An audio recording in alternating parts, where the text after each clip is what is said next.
iHeart Podcasts. Hear more Gold 101.7 podcasts. Playlists and listen live on the free iHeart app. Hey, hey, hey, it's time for Jonesy and Amanda's cutting room floor. Hey, hey, hey, it's time for Jonesy and Amanda's cutting room floor. It's the cutting room floor. Yeah, yeah, yeah. On the cutting room floor today. Well, we're at that time of year where a lot of offices are having Christmas parties, maybe having lunch things, everyone bring some food to work. Here's a tale I saw play out on an American woman's social media. It was, this is, as I said, an American woman. They were having potluck. You know what potluck means? Everyone brings something and just see how you go. Some sort of casserole. Yeah, that kind of thing. And I guess they'd been having their Thanksgiving leading up also to their Christmas celebration. Yeah, so a lot of leftovers there. Yeah. So I'll just read this out. There are 9 different beats to this story. Oh, gee. And she's chronicled all of them. My coworker brought raw chicken to the potluck today. And so it's a picture of just raw chicken wings in a plastic bag. Right. Here's an update. He bought a deep fryer too.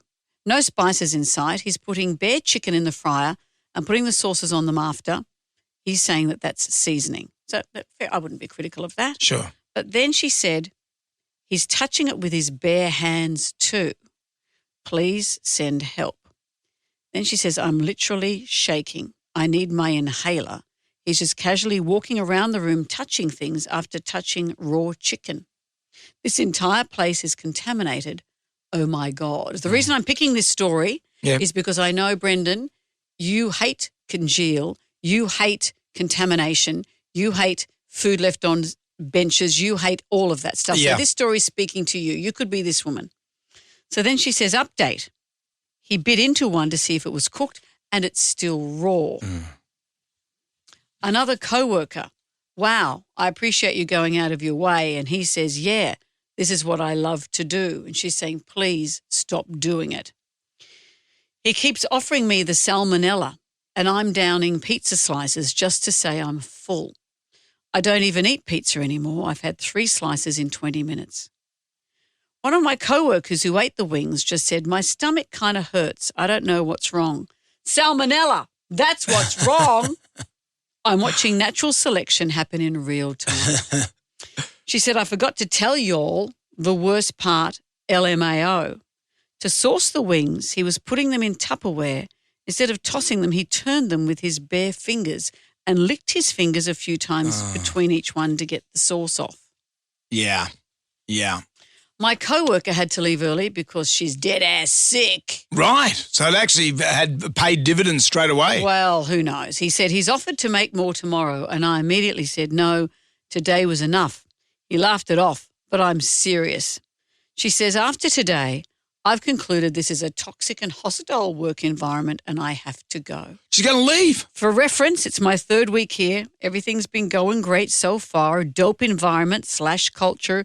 Dope people, great pay, great benefits, but I can't move past this. Yeah. Other people have called BS on this because they said, salmonella doesn't work that quickly. No. Someone else says, really? You're full on 3 pizza slices? I don't believe a word of it. Yeah, that's true as well. I could easily go 4 slices per fry. But I even full. I can see someone doing this, that someone could, not everyone knows how to do this stuff. If this person, this young guy lives on his own, he might often do this at home and cooks chicken, turns stuff with his fingers. He licks his fingers. He's the only one Yeah. But to lick his fingers and touch other things, to put raw chicken around the place, I would find it very hard to sit there and not say anything. Would you have said anything? Yeah. What would you? I'd just say I don't eat chicken wings and wash your hands. You wouldn't have said, hey, just be careful because you're just putting your bare hands. It's hard to know because you don't want to be impolite. It's potluck. Everyone generously is bringing stuff. Years ago, I do all the cooking at home. Years ago, I was watching Current Affair and they had one of those stories about picking up salmonella and fecal content in food in the house. That's what I would have taken to my potluck. So instead of going to a dodgy takeaway store, this is in the house, and there was a dad just cooking the food, and they've got little vials of his cooking, and then got in here it's got salmonella. Oh, they tested them for stuff. Yeah, and it's got fecal content. And the guy didn't know what fecal content was. And he said, what's fecal content? What's this? Is that like paprika? What's this?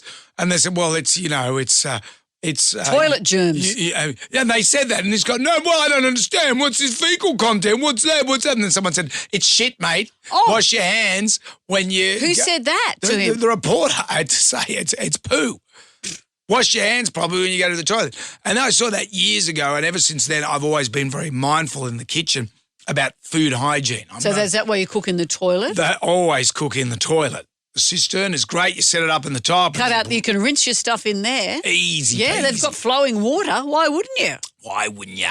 Cut out the middleman. Hey kids, that's it for today. Come back tomorrow for more of Jonesy and Amanda's cutting room floor. Yeah, yeah, yeah.